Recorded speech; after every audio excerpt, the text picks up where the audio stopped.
Hey there, Trace here from Pieces Calligraphy, bringing you another pen review. I've been enjoying doing these videos for you because I get a lot of questions on different pens and how they write, what they look like, and what I think of them.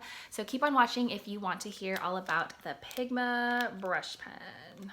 So you might already be familiar with the Pigma Micron pen. These are really awesome for sketching and small details. They come in a variety of sizes. And then what I wanted to share with you today is the Pigma Brush Pen, which you may not be as familiar with. And I love this pen. I actually use this in my in-person workshops, and I also include it in some of my kits that I sell. So the great thing about the Pigma Brush Pen is that it is archival. The ink is going to hold over time, which is really nice. And I love that it comes in a couple of different colors because colors are always fun. And the last thing I wanted to share is I like to consider these brush pens as very similar to a paintbrush. And the reason why that is really important is because some people may hate that, some people actually love it. And when you write with brush pens in general, they're a little bit looser. So when you look at the script, it's not as clean as pointed pen, and you may see some fraying or some shakiness. And truthfully, I've learned to just embrace that over time. I know some people, it drives them crazy, but what I love about the Pigma brush, it gives you that raw kind of edgy look. So I'm gonna flip around in just a second so you can see what that looks like. Okay, so here we have all of the brushes here. These are the colors that they come in, which is pretty cool to have those options. And like I was saying earlier, the ink is archival. The pen body itself is pretty small. I like that it's easy to handle. And let me just open it up so you can see here.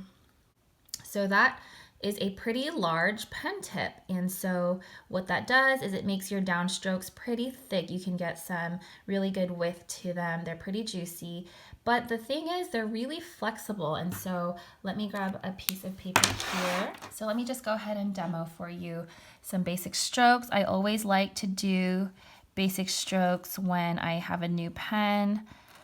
So I'm just going to show you some light strokes up, some entrance strokes, and then just a little bit of pressure going downward. Let's focus just on the thin stroke. So the thin stroke is pretty hard to get consistent, and that's, I mean, even after all of my experience with brush pens, I still get pretty shaky and not that consistent with the upstroke. You can get some feathering, some shakiness, but look at the difference when I start adding some pressure. So I always tell my students that not to worry about the hairline or about being perfectly straight and steady. The point is that your thin stroke is relatively and very obviously thinner than your thick stroke. So what that does is when I transition between the thick and thin, you can see that difference, and that's where we'll get the beauty in our writing.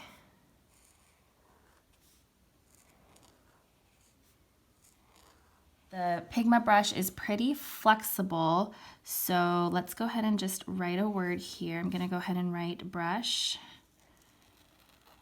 But what I love about how flexible this pen is that it gives you this really raw and paintbrush-like look to your pen. I know you might be wondering how to get really crisp and clean lines, but I really love this look. You could even do a kind of a more quicker script so it's not so polished, and then it just gives this really nice brush look, like literally looks like watercolor. So let's take a look at that up close. This pen doesn't dry totally fast. See that there?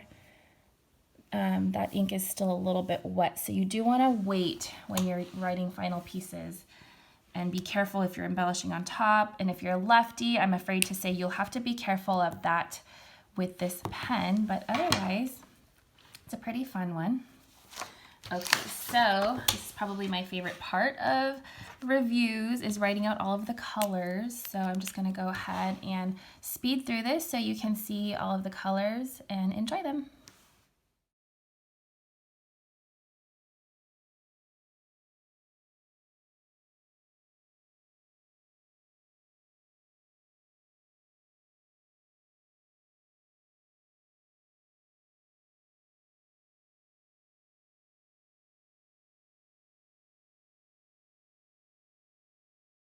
And there you have it. That's my review on the Pigma Brush Pen. I hope you enjoyed this video. Please give it a thumbs up if you did, and if you'd like to see more reviews like this, leave me a comment down below if you have tried the Pigma Brush Pen and what you think of it, or if there is a pen that you'd like me to review. Go ahead and tell me about that in a comment, and I will read them and hopefully bring you another pen review really soon. And be sure to hit subscribe to my channel. I haven't been really posting in the past couple of weeks. My schedule's been kind of crazy with new baby and just life, but I am definitely working up to sharing more videos with you. So I'd love to hear from you, and if you stay subscribed, then you'll know when I post new videos. So until then, I will see you guys next time. So thanks for watching. Bye.